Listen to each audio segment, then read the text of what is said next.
Hello everyone, this is Erik, the Asian movie enthusiast, and this is my review of Empire of Passion, a Japanese horror drama hybrid from 1978 that was directed by Nagisa Oshima. Now, the country of France also had a hand in the production of this movie, perhaps the financing of it, I'm not exactly sure. But I like Oshima a lot as a director. I have yet to do a top 10 list for him, though. So I want to revisit some of his movies in order to kind of solidify my future top 10 list, which I'm sure will come out over the next handful of months.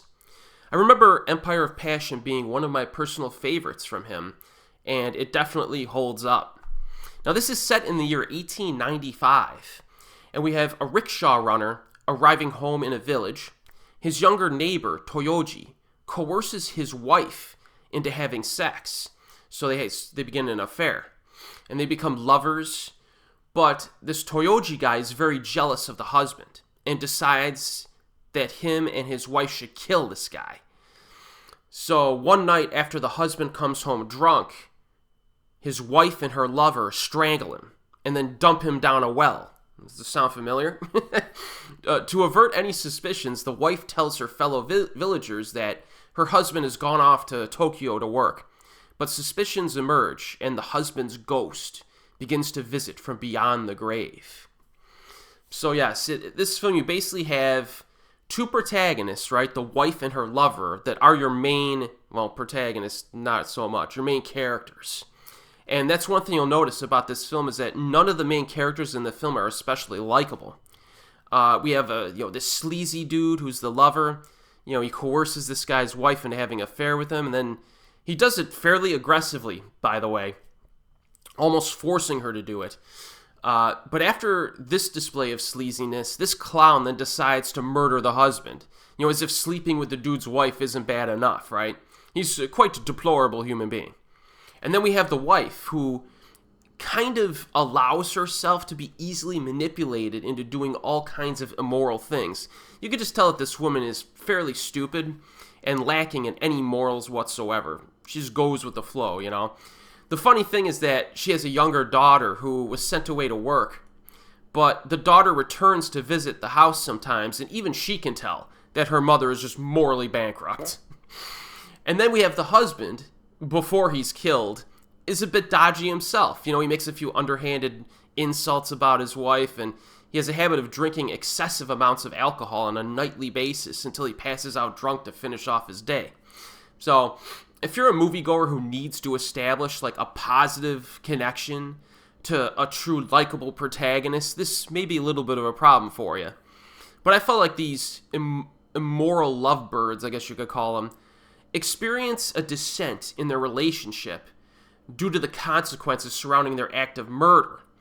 And I kind of liked seeing this, you know what I mean? Where they slowly begin to realize that perhaps they can never truly enjoy their newfound romance after killing the husband.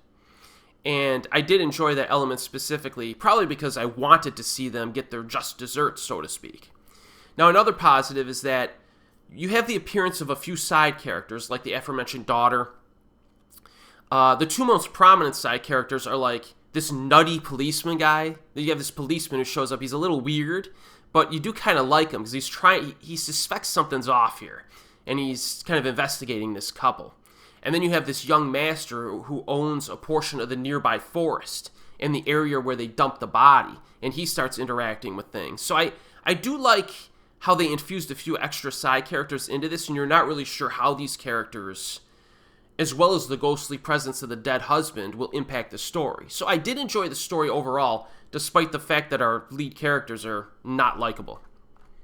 Now, the horror element can be described as probably more classical, when compared to like modern day movies. Now, Empire of Passion was released in 1978. So we were seeing a little bit more of like modern style horror movies, in the late 70s.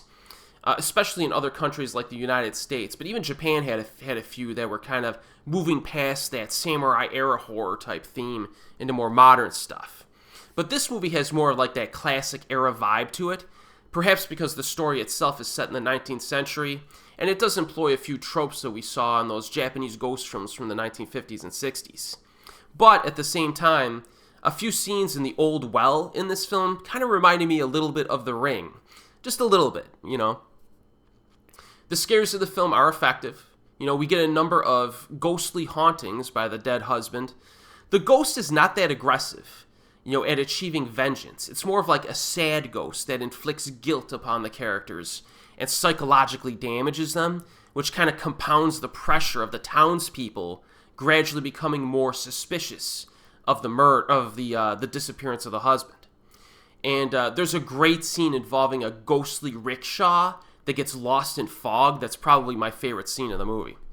So Empire of Passion also places a huge emphasis on atmosphere. You know, lots of foggy nights, forest environments, some snowy settings, and occasional lanterns that people are carrying at night. And the nighttime scenes are very well lit, generally speaking. It's a visually beautiful film, I think.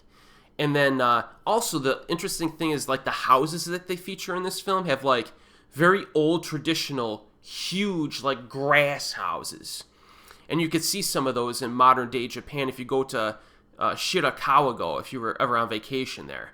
But it's cool seeing those types of homes featured in a film. So this movie checks off a lot of boxes that you would expect from like a high quality movie.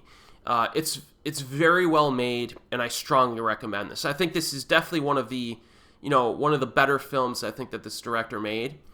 Still one of my favorites from him. It's currently available streaming on the Criterion channel. It's also available in a Blu-ray box set, well, a duo box set from Umbrella Entertainment, which also includes In the Realm of the Senses. So if you've seen this one, let me know what you think. And as always, folks, I'll see you next time.